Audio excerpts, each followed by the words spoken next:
football tournament ibol na sanpen tao ama geldo na dingle pathimi laupi na dingin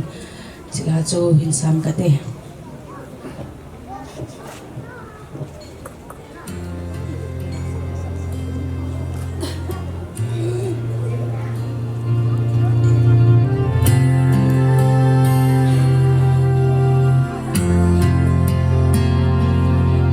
Lunggila ka ngay tule kahin khot si dang hino selai kan khot si sufin isagay hong kihyen dol nang sung at tuy vei bang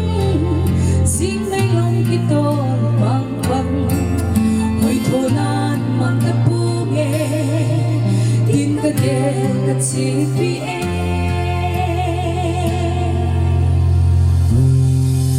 Đông hồi miền hồi biên giống du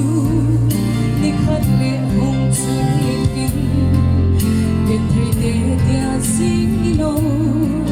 số la